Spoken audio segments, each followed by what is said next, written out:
I love to be with the entrepreneurs, because you guys reminds me the past 18 toughest years that we've got.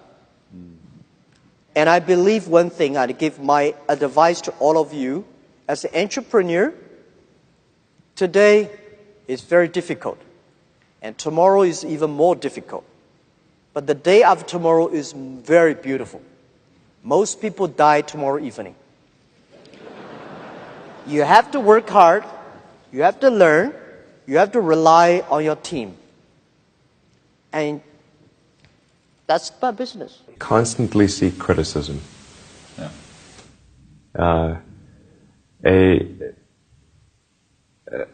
A well thought out critique of whatever you're doing is as valuable as gold. And you should seek that from everyone you can, but particularly your friends. Do something you're very passionate about, and don't try to chase what is kind of the hot passion of the day. People say you have to have a lot of passion for what you're doing, and it's totally true. And the reason is because it's so hard that if you don't, any rational person would give up. It's really hard, and you have to do it over a sustained period of time. So if you don't love it, if you're not having fun doing it, and you don't really love it, you're going to give up. It's very rewarding when you work on something you think is going to make a big difference. And yeah, it's a little bit harder, but I think the passion that one might bring with it brings so much more energy to that you're more likely to succeed. So just go and do it, try, learn from it.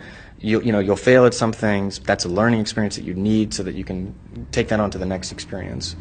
And don't let people who you may respect and who you believe know what they're talking about, don't let them tell you it can't be done. Because often they will tell you it can't be done, and it's just because they don't have the courage to try it. I think people that look for great ideas to make money aren't nearly as successful as those who say, okay, what do I really love to do? What am I excited about? What do I know something about? What's kind of interesting and compelling. For somebody aspiring to, take things to the next level or to even surpass their wildest dreams, there's always going to have to be an element of luck. But I think more important is putting yourself in a business that can be ubiquitous, that really doesn't have limits. Because otherwise, there's always going to be a grind to it. But if the business, if it can't be something that you can visualize every business using or every consumer using, it's going to be tough to scale to be big enough or to have the perceived value. One of the things I advise entrepreneurs to do is when you have an idea, a classic entrepreneurial impulse is to hold the idea close to you and not go tell people because, the idea is so special. Right. That's almost always a mistake. Go talk to Why is that a mistake? Yeah. It's a mistake because your actual real competitive advantage is not that you have this idea that you have locked away in your closet, which may or may not be accurate and you have no idea which it is. Your actual competitive advantage is if you're assembling the intelligence around, does this idea work? What is the right team? What is the right learnings? And we're essentially in motion. The hardest thing to do is start. You have all these ideas and everyone has an idea, but it's really about executing the idea and building the idea and attracting other people to help you work on the idea. That is the biggest challenge. But the way to begin is to get the idea out of your head, draw it out, talk about it, program it if you're a programmer, or make it if you're building something. Like, you don't have to be the best, but you have to be dangerous, right? You have to learn just enough to be dangerous to build an idea, concept it, and show it to the world. And then it turns out there are lots of other people, including all 170 employees that work at Instagram, who are much better at doing all that stuff than I am. But you need to find people who can, be drawn to the idea that you build, and then they end up taking it and making it even better. One way to conceptualize what makes a good product is, good engineering is part of it, good design is part of it, but really it's, one way I think about it is maximizing the probability that someone shows up at the front door of, your store or your website or whatever it is and ends up with a solved problem.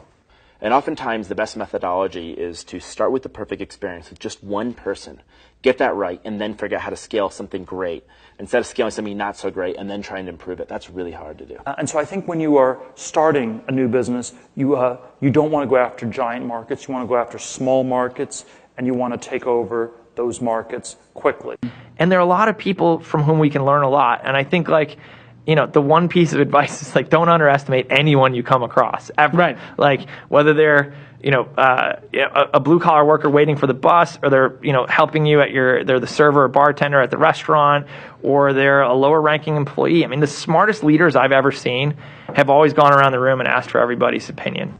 Most startups that fail do it ultimately because they did not make something that people wanted. They made something that, you know, that they thought people would want, but they were either in denial about it, about, you know, whether it was actually any good, or somebody else came along and made something that people wanted even more. The most important thing when you're working with people early is that you guys line up on what your goals are. That sounds really basic, but you can totally, it can be fine. You can want to build a small business that makes money, and you don't have to go to an office every day. Or you can want to build a huge company. You can want to build Google. But I think you have to be really, really aligned on that. The two things we really zero in on people are, you know, two things. They sound simple. They end up being very difficult. Courage and genius. Courage is the one we talk about a lot because it's the one that people can learn. You know, courage, which is to say not giving up in the face of adversity, you know, just being absolutely determined to succeed, you know, is something that you can like force yourself to do. It can be very painful. You can force yourself to do it. The genius part is a little bit hard to force yourself to do. You know, courage without genius might not get you where you need to go, but genius without courage almost certainly won't.